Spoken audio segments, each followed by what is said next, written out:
Welcome back my dear students, मैं हूं विवेक तापड़िया और यह है आपका channel physics in life and life. Session 22 onwards के लिए यानी 21 22 21 22 यानी जो बच्चे 2022 में एग्जाम देंगे उनके लिए जो पैटर्न चेंज हुआ है। अभी नवंबर में जब नवंबर दिसंबर में आपके एग्जाम होंगे टर्म 1 के, तो उसकी प्रिपरेशन के लिए ये पर्टिकुलर वीडियो है।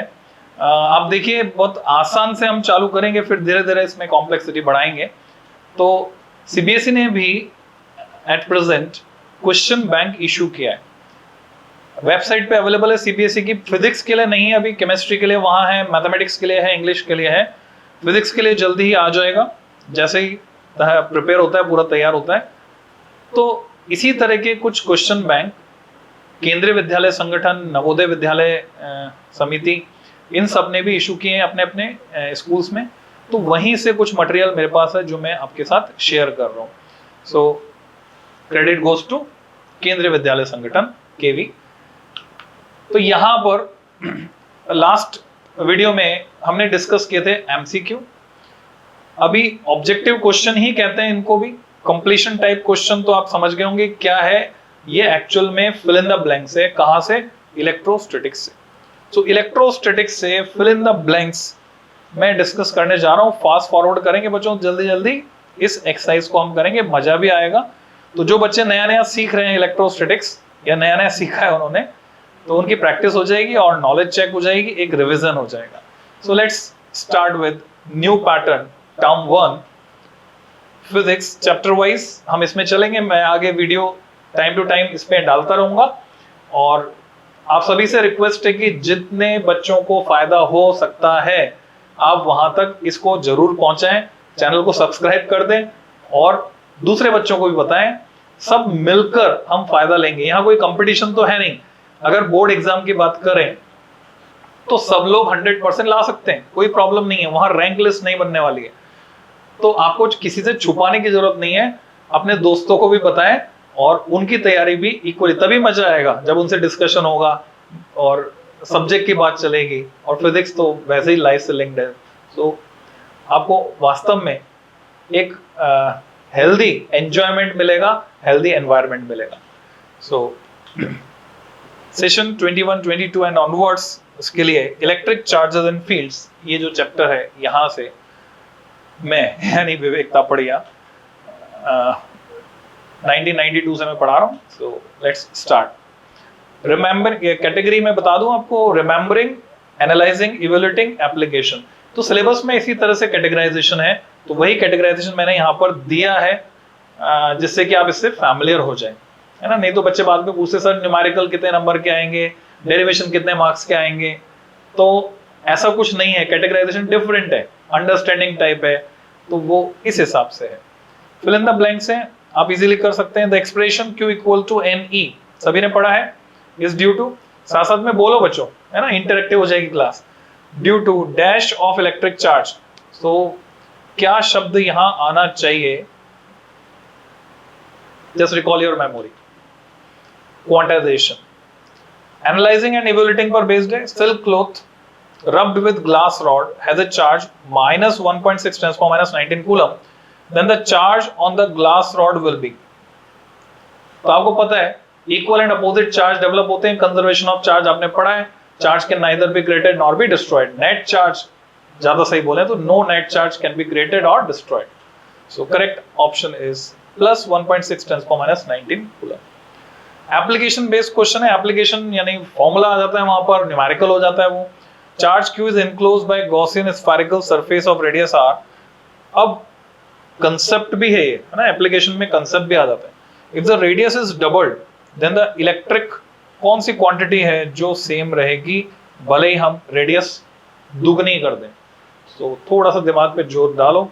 कौन कौन सी क्वांटिटीज आपने पढ़ी इलेक्ट्रोस्टैटिक्स में? चार्ज पढ़ा सबसे पहले, फिर पढ़ा फोर्स, इलेक्ट्रोस्टैटिक फोर्स, फील्ड पढ़ा, पोटेंशियल पढ़ा, पोटेंशियल एनर्जी, देन फ्लक्स आया, देन कैपेसिटेंस। तो यहां कौन सा सुटेबल है? It is flux. नेक्स्ट चलते हैं क्वेश्चन नंबर 4 पे, जो कि एप्लीकेशन बेस्ड है। ठीक है, क्वेश्चन नंबर 4, 3 सवाल हमने अभी तक डिस्कस किए। Question number 4 based on application. An electric dipole, dipole नाम से क्लियर है, नहीं पढ़ा है तो भी क्लियर है। दो पोल जिसमें dipole is placed inside uniform electric field, वहां आपने रख दिया तो उसके डेरिवेशन आपको याद आ जाएंगे, दो डेरिवेशन है। When it is rotated from unstable equilibrium, unstable equilibrium से हम रोटेट कर रहे हैं स्टेबल इक्विलिब्रियम पोजीशन में। तो अनस्टेबल इक्विलिब्रियम होता है 180 डिग्री और स्टेबल होता है 0, तो 180 से 0 ला रहे हैं in a uniform electric field. Its potential energy, उसकी पोटेंशियल एनर्जी का क्या होगा, तो कैसे रिलेट करेंगे, पोटेंशियल एनर्जी का फॉर्मूला पता होना चाहिए। तो आपको याद है potential energy of dipole is minus ये छोटा p इलेक्ट्रिक डाइपोल मोमेंट को रिप्रेजेंट करता है डॉट E, स्केलर प्रोडक्ट की बात मैं कर रहा हूं, E इज इलेक्ट्रिक फील्ड। तो माइनस पी कॉस थीटा है, तो इसे आप निकाल सकते हैं कि पोटेंशियल एनर्जी जो है घट जाएगी। और ऐसे भी देख लें अनस्टेबल इक्विलिब्रियम से हर कोई अपने इक्विलिब्रियम स्टेट में आना चाहेगा, अपने आप घूम के आना चाहेगा। हर सिस्टम अपनी एनर्जी रिड्यूस करना चाहता है, हमेशा ऐसी स्टेट चाहता है। आप भी चाहोगे कि आप बैठ जाओ, या खड़े हो तो बैठ जाओ और बैठे हो तो लेट जाओ, क्योंकि उसमें आपकी पोटेंशियल एनर्जी घट रही है। हर सिस्टम अपनी पोटेंशियल एनर्जी डिक्रीज करना चाहता है, डिक्रीज हो जाएगी, स्टेबल इक्विलिब्रियम में जाएगा। अगला सवाल रिमेंबरिंग पर बेस्ड है कि आपने कितना याद रखा। डायरेक्ट क्वेश्चन है ऐसा unit of electric field is. तो अगर आपको फॉर्मूला पता है इलेक्ट्रिक फील्ड का, electric field is nothing but force upon charge और फोर्स पर यूनिट चार्ज, क्योंकि एक तरह से ये इंटेंसिटी है, इंटेंसिटी को रिप्रेजेंट कर रहा है। ग्रेविटेशन चैप्टर पढ़ा है तो वहां से आप लिंक करके निकाल सकते हैं। तो ऊपर न्यूटन आगे नीचे कूलम आ गया, तो आप लिख सकते हैं न्यूटन पर कूलम। और अगर इसको आप पोटेंशियल से लिंक करें तो आप वोल्ट पर मीटर भी लिख सकते हैं, क्योंकि ये dV/dr भी होता है और dV की यूनिट वोल्ट और dr की यूनिट मीटर। तो दोनों के लिए आपको पूरे नंबर मिल जाएंगे। अंडरस्टैंडिंग पर बेस्ड है नेक्स्ट क्वेश्चन, अगर आप देख पा रहे हैं स्क्रीन पे नीचे, 2 point charges are separated by some distance, कुछ दूरी पर हैं दो बिंदु आवेश, उनको हमने कुछ दूरी पर रखा है। इनसाइड वैक्यूम, वैक्यूम में रखा है, यानी मीडियम वैक्यूम है। When space between the charges is filled by some dielectric, बीच में डाइलेक्ट्रिक भर दिया हमने। The force between 2 point charges, force का क्या होगा, तो आपको याद आ रहा हो तो मीडियम में जो फोर्स होता है, मैं उसको F सबस्क्रिप्ट M से अगर दिखाऊं तो ये होता है एयर या वैक्यूम में जितना फोर्स है डिवाइडेड बाय कैपिटल K से हम दिखाते हैं डाइलेक्ट्रिक कांस्टेंट। किसी भी मीडियम का डाइलेक्ट्रिक कांस्टेंट हमेशा 1 से ज्यादा होता है, क्योंकि एयर या वैक्यूम का हम 1 मानते हैं। तो जब वो 1 से ज्यादा होगा तो आप समझ सकते हैं FM का क्या होने वाला है। तो सही जवाब क्या है बच्चों, डिक्रीजेस, घट जाएगा। ठीक है, अगर किसी को लगा जल्दी हो गया तो आप स्क्रीन पॉज करके देख सकते हैं, रिवाइंड करके भी देख सकते हैं, कंट्रोल तो आपके पास ही है। ओके, नेक्स्ट क्वेश्चन पे चलते हैं। नेक्स्ट क्वेश्चन इज वही फिल इन द ब्लैंक में हम चल रहे हैं, रिमेंबरिंग पर बेस्ड है। Net electrostatic field inside a positively charge conductor, positively charge conductor हो चाहे नेगेटिवली चार्ज कंडक्टर हो, इनसाइड इलेक्ट्रिक फील्ड कितना होता है सभी लोग जानते हैं, 0। कंडक्टर के अंदर इलेक्ट्रिक फील्ड नहीं होता। अगला सवाल अंडरस्टैंडिंग पर बेस्ड है। इलेक्ट्रिक फ्लक्स कैसी क्वांटिटी, स्केलर या वेक्टर। कई बच्चे कंफ्यूज हो जाते हैं, सोचते हैं अच्छा लाइंस दिख रही हैं, इलेक्ट्रिक फील्ड लाइंस, उससे फ्लक्स बन रहा है, तो लाइंस तो पर्टिकुलर डायरेक्शन में जा रही है, एरो है उसमें एरो दिख रहा है। और कंफ्यूज नहीं होना है बच्चों, फ्लक्स का फॉर्मूला जैसे आप लिखते हैं आपको यहां नजर आता है, dot product phi is E dot A. Dot product मतलब स्केलर प्रोडक्ट। स्केलर प्रोडक्ट कैसा होता है, ऑब्वियसली स्केलर होता है, वेक्टर तो हो नहीं सकता, स्केलर प्रोडक्ट है। So electric flux is a scalar quantity. Analysing and evaluating, इस पर बेस्ड अगर चले हम, 2 पॉइंट चार्जेस हैं, 1 कूलम, 1 कूलम ईच, है ना, वैल्यू दे दिया 1 कूलम ईच। अब लैंग्वेज में लिखा हुआ है न्यूमेरिकल डेटा की जगह। Separated by vacuum and place 1 metre, 1 metre की डिस्टेंस है उनके बीच। The force acting between them, उनके बीच काम करने वाला फोर्स कितना होगा। आप चाहे तो न्यूमेरिकल वैल्यू कैलकुलेट करके रखें, लिखें यहाँ पर, नहीं तो डायरेक्ट आप k q1 q2 by r square में q1 q2 दोनों को 1 कर देंगे, तो ऊपर बचा k और नीचे बचा r का 1 मीटर है, तो खाली k ही बचा obviously. So correct option is 9 × 10⁹, जो कि स्मॉल k है, इलेक्ट्रोस्टैटिक कांस्टेंट। नेक्स्ट क्वेश्चन पे चलते हैं बच्चों। इलेक्ट्रोस्टैटिक कांस्टेंट के बाद अब ये आया question number 10, based on understanding, जो आपने सीखा है। इलेक्ट्रिक फील्ड लाइंस नेवर, सभी जानते हैं, है ना, सबको याद है। क्यों याद है उसका कारण ढूंढना, और ऐसा सब बाकी क्वेश्चन के साथ भी लगाना जिससे वो याद हो जाए हमको। तो मैग्नेटिक फील्ड लाइंस के लिए भी ये बात लागू है, इलेक्ट्रिक फील्ड लाइंस के लिए भी ये बात लागू है। नेवर इंटरसेक्ट ईच अदर, क्योंकि काटेंगे तो पॉइंट ऑफ इंटरसेक्शन पर हम दो टेंजेंट खींच पाएंगे जो कि दो डिफरेंट रिजल्टेंट फील्ड की डायरेक्शन को रिप्रेजेंट करेंगे, और वो पॉसिबल नहीं है कि एक ही जगह पर इलेक्ट्रिक फील्ड दो डायरेक्शन में हो या मैग्नेटिक फील्ड दो डायरेक्शन में हो एक ही पॉइंट पर। अंडरस्टैंडिंग पर बेस्ड है question number 11, net electric flux from a close surface does not depends upon distribution of, so जो आपने समझा है, गॉस लॉ को समझा है, उसके बेसिस पे आप इसका जवाब दे सकते हैं। और इस पर एक क्वेश्चन हमने अभी रिसेंटली किया भी था, तो किस पर डिपेंड नहीं करेगा, डिस्ट्रीब्यूशन ऑफ चार्ज, चार्जेस किस तरह से डिस्ट्रीब्यूटेड है, हमें तो ये देखना है कि उसके अंदर कितना चार्ज है टोटल, चाहे यहां रखा है, यहां रखा है, यहां रखा है, उससे कोई फर्क नहीं पड़ता कहां रखा है, टोटल चार्ज अंदर कितना है वो देखना है। अगला question, question number 12, based analysing and evaluating analysis पर direction of electric field intensity due to a dipole on equatorial point is, dipole moment की डायरेक्शन और इलेक्ट्रिक फील्ड की डायरेक्शन को आपको लिंक करते हुए बताना है। तो जब आप इसका एक्सप्रेशन लिखते हैं, अगर आपको याद आ रहा हो, है ना, एक्सियल पोजीशन पे भी बता सकते हैं हम और इक्वेटोरियल पोजीशन पे भी। इक्वेटोरियल पोजीशन में एक नेगेटिव साइन आता है माइनस KP अपॉन R3, तो माइनस साइन इंडिकेट करता है कि इलेक्ट्रिक फील्ड और ये दोनों अपोजिट है। मैं यहाँ लिख देता हूँ, ठीक है। इलेक्ट्रिक फील्ड अगर मैं इक्वेटोरियल पोजीशन पे लिखता हूँ, यहाँ वेक्टर लगा देता हूँ, तो फॉर्मूला अगर आपको ध्यान आ रहा है, जो कि आधा होता है एक्सियल पोजीशन का, माइनस छोटा k यानी इलेक्ट्रोस्टैटिक कांस्टेंट, छोटा p यानी इलेक्ट्रिक डाइपोल मोमेंट जो कि वेक्टर है, बन जा भाई, ओहो, अपॉन R3। तो बच्चों यहाँ वेक्टर नहीं बन रहा है मेरे से, अब बन गया, तो पता चल गया डायरेक्शन कैसी, opposite opposite. Now question number 13 पे चलते हैं। कुल मिलाकर 19 सवाल हैं बच्चों, अभी कर लेते हैं फटाफट। क्वेश्चन नंबर 13 अंडरस्टैंडिंग बेस्ड है, the unit of electric flux is, electric flux को किसमें नापेंगे, फॉर्मूला याद है तो आप यूनिट निकाल लेंगे, φ = E dot A, electric field की यूनिट को एरिया से मल्टीप्लाई करेंगे, वोल्ट इंटू मीटर भी लिख सकते हैं, न्यूटन मीटर स्क्वायर पर कूलम भी लिख सकते हैं। अंडरस्टैंडिंग पर बेस्ड है question number 14, net charge within an isolated system, isolated system है, अलग थलग निकाय, ऑलवेज रिमेन्स कांस्टेंट, ये तो conservation of charge, it is called as law of conservation of charge. Question number 15 based analysing and evaluating पर net electric field inside the charge spherical shell is, अभी हमने देखा था, बस अलग तरह से पूछा है, 0 होता है चार्ज स्फेरिकल शेल के अंदर इलेक्ट्रिक फील्ड। नेक्स्ट अगला सवाल, अंडरस्टैंडिंग पर बेस्ड है question number 16, electric force acting between two charges also depends upon the dash between them, किस पर डिपेंड करे, मीडियम चेंज करो तो चेंज हो जाएगा, so you know the answer, medium.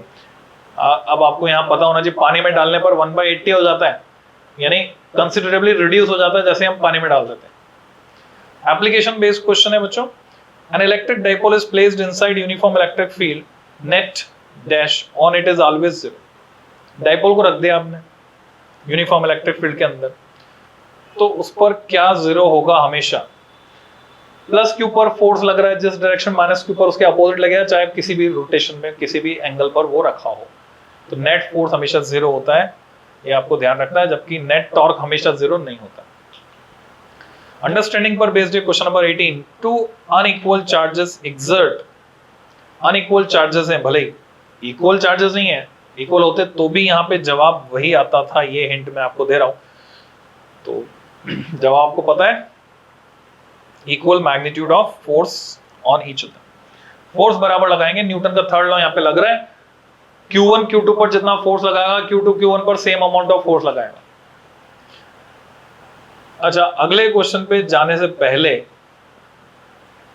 एक सवाल जो और इसी से मिलता जुलता है, मैं आपसे पूछना चाह रहा हूं बच्चों। सवाल ये है कि इलेक्ट्रॉन चक्कर लगा रहा है अराउंड द न्यूक्लियस, तो बताओ न्यूक्लियस में मौजूद प्रोटॉन इलेक्ट्रॉन को ज्यादा फोर्स से खींच रहा है, या बाहर जो इलेक्ट्रॉन है वो प्रोटॉन को ज्यादा फोर्स से खींच रहा है। कई बच्चे कंफ्यूज हो जाते हैं इसमें, प्रोटॉन भारी होता है, उसका मास 1840 टाइम्स होता है compare to mass of electron, but the fact is both are applying equal and opposite force. वही ग्रेविटेशन का कंसेप्ट है, पृथ्वी आपको ज्यादा बल से खींच रही है अपनी तरफ, या आप पृथ्वी को ज्यादा बल से, गुरुत्वाकर्षण बल से खींच रहे हैं अपनी तरफ, so forces are equal and opposite. चंद्रमा पृथ्वी पर ज्यादा बल लगा रहा है या पृथ्वी चंद्रमा पर, equal and opposite, Newton third law.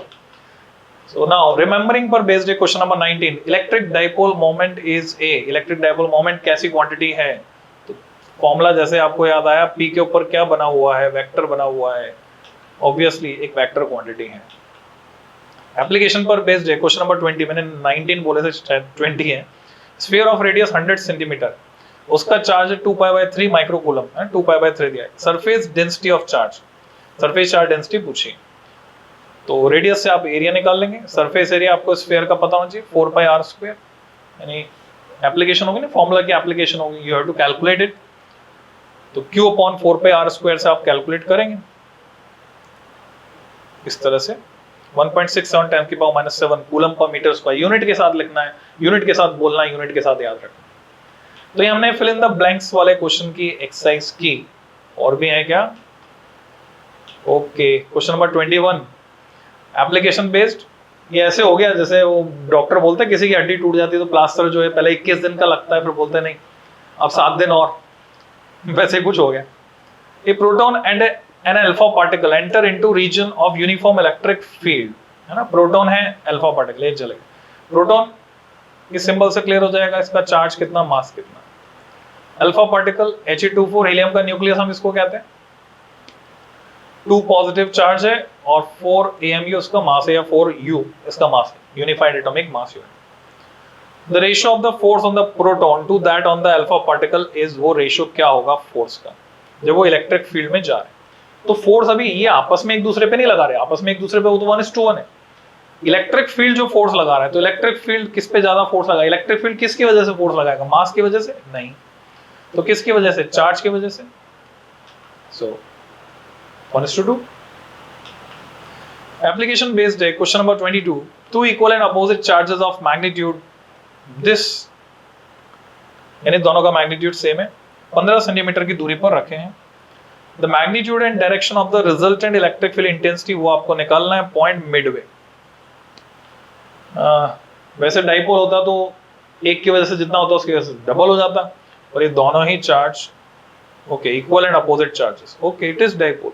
Dipole आपने पहचान लिया कि ये डाइपोल है, और डाइपोल है तो एक की वजह से निकाल के उसका डबल कर देंगे कैलकुलेशन में टुवर्ड्स द नेगेटिव चार्ज। तो KQ1 या KQ बोल दूं मैं, क्योंकि दोनों Q1 Q2 तो बराबर ही है। KQ अपॉन लेंथ जो है, ये डिस्टेंस मिडवे पे जाना है, तो 15 सेंटीमीटर की जगह 7.5 सेंटीमीटर को मीटर में बदलेंगे, है ना, डिवाइड बाय 100, मीटर में बदल के हम इसको लेंगे 7.5 इंटू 10⁻², उसका स्क्वायर आ जाएगा नीचे और उसका ट्वाइस कर देंगे। तो इस तरह से बच्चों ये होगा। So now we come to an end. बच्चों जितने भी आपके दोस्त लोग, साथी लोग हैं, उनको जोड़ो यहाँ पर, हम सब मिलकर एक साथ पढ़ाई करने वाले हैं, फायदा सबका होना चाहिए। और बोर्ड में कंपटीशन जैसा तो कुछ होता नहीं है, सबके सब 100% ला सकते हैं। तो जब एक्सपर्टीज अवेलेबल है, 1992 से मैं पढ़ा रहा हूँ फिजिक्स, और मुझे पता है बोर्ड का पूरा ट्रेंड पता है, तो जब ये पैटर्न नया आ गया तो इसमें हम बड़ी आसानी से 100% मार्क्स ला सकते हैं फिजिक्स में, तो क्यों ना लाएं। और फिजिक्स में इंटरेस्ट डेवलप हम कर सकते हैं प्रैक्टिकल अप्रोच के साथ, तो क्यों ना करें, सब कुछ फ्री ऑफ कॉस्ट अवेलेबल है। सो मिलते हैं बच्चों जल्दी ही, टिल देन हैप्पी लर्निंग।